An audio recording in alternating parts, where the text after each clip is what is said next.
de peelkorfkampioen. Water uit India in smakt. Het is vandaag 4 maart. Dit is het Pelemaasjournaal. Pater Jozef Fadakul uit India gaat aankomende zaterdag 9 maart een eucharistische gebedsdag leiden. Dit doet hij in het heiligdom in de Sint-Jozefkerk in Smakt. Het thema is Sint Jozef houdt Jezus in zijn armen. Sint Jozef houdt ook onze familie vast. De dag duurt van 9:30 ochtends tot 4 's middags. Er is een biechtgelegenheid en de mogelijkheid voor een raadgevend gesprek. De korfbalsters van de peelkorf pakten zondag de titel in de hoofdklasse B.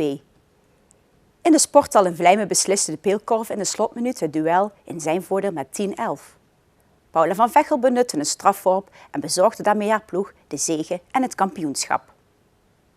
Het kostte de peelkorf in een ware korfbaltriller bloed, zweet en tranen om het laaggeklasseerde MDZW op de knieën te krijgen. De thuisploeg nam in de openingsfase brutaal de leiding en stond bij rust met 7-4 voor. De peelkorf scoorde na de hervatting 6 treffers op rij, onder andere door 3 fraaie treffers van de jonge Sander Verstegen en leek met 17 het beslissende gaatje te hebben geslagen.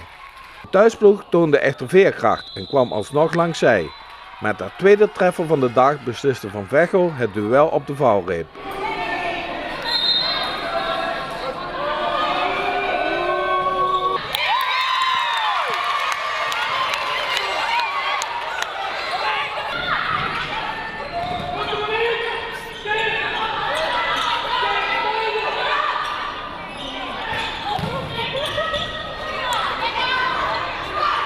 Meteen na het laatste fluitsignaal haalde Paula van Veghel met een diepe zucht opgelucht adem. Voorafgaand aan de stip gierden de zenuwen door haar keel. Ja, want ik weet dat ik hem vaker mis op het moment dat het echt moet. Dus, maar ja, gelukkig wel. En nu moest het ook en dan ging die erin? Ja, moest ook wel hè. Maar het kwam van heel ver hè, want het was heel moeizaam. Ja, maar we hebben het vaker tegen hun niet echt makkelijk. En ze staan wel onderaan, maar ja, dat wil bij ons ook niks zeggen. Dus ja. Met name...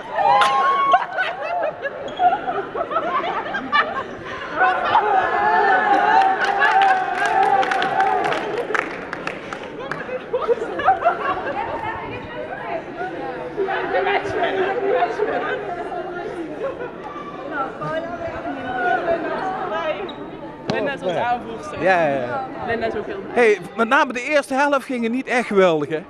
Nee, maar we wisten eigenlijk, en daar had de trainer ons ook voor gewaarschuwd, dat de eerste 15 minuten de stormloop zou beginnen. En dan zie je ook dat dat zo is en dan worden we toch wel een klein beetje door overdonderd. En ik denk ook mede omdat we een jong en ook redelijk onervaren team hebben, dat dat wel moeilijk is om dan veel blessures op te pakken. Maar... Ja, want na de rust komen jullie met 17 voor. Ik denk nu is het gebakken, maar toen ging het weer mis eigenlijk hè? Ja, maar ook daar had de trainer ons voor gewaarschuwd dat er nog een stormloop van 15 minuten zou komen. Dus we waren wel voorbereid. Ja. En hoe voelt het nu? Ja, lekker. Ja, echt fantastisch. Dit is ook wel een spannende wedstrijd, maar dat geeft dan ook wel echt een kampioensgevoel. Ja. Als je met 20-1 wint, ja, dan is het zo makkelijk. En nu heb je ook echt een winnaarsgevoel. De ontlading was na afloop groot, maar er was ook bij coach Mijn Jonkers het besef dat de titel niet cadeau was gekregen. Nou, zeg maar rustig dat het een zware bevalling was vandaag. Ja. En eigenlijk gebeurde waar ik van tevoren bang voor was, dat NDZW het initiatief zou pakken. Ja, zeg maar, peelkorf onrustig was, druk bezig was, zo van we mogen niks kwijtraken. Nou, dat heb je de eerste helft heel erg goed kunnen zien. Tweede helft in de rust, tweede helft hebben we eigen spelletjes gaan spelen. Wissels pakken in dit geval erg sterk uit, waardoor we heel goed in de wedstrijd terugkomen. Rust komt in de ploeg en dan zie je toch de kwaliteit boven komen drijven. Bij de rust 3 doelpunten achter staan en dan uitlopen naar 3 doelpunten. Dan weer ietsje onoplettend zijn, waardoor je toch weer gelijk komt. Maar toch de kalmte en de rust bewaren om op het laatst toch op jacht gaan naar het ene doelpunt. En bij de laatste zeg maar, minuut toch de koel te bewaren, kansen pakken. En dan zie je dat iemand die eigenlijk op dat moment misschien wat minder in de wedstrijd zit, als koele kikker toch die bal erin gooit. En waardoor we toch verdiend dat kampioenschap pakken.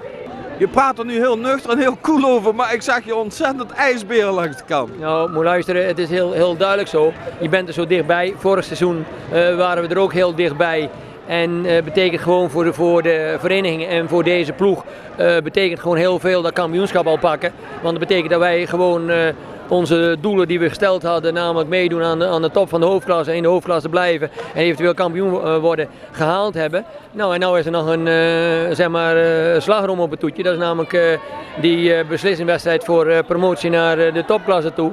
En ja, kijk, daar zie ik dan wel hoe ver we dan komen. Dat is nu van minder belang. Dit geeft alleen de goede ontwikkeling aan van Peelkorf op dit moment. De titel in de hoofdklasse betekent dus niet rechtstreekse promotie naar de topklasse. Op 17 maart speelde Peelkorf de promotiewedstrijd tegen DDW of De Horst. Je hebt eerst nog een wedstrijd tegen de andere hoofdklassekampioen. Win je die niet, dan speel je tegen de nummer 7 uit de topklasse in Eindhoven. Ja, en de winnaar daarvan die gaat dan uiteindelijk... Klasse, ja. Okay. Ja. Jullie gaan dadelijk feestje vieren? Zeker, zeker weten. En nou hoop je...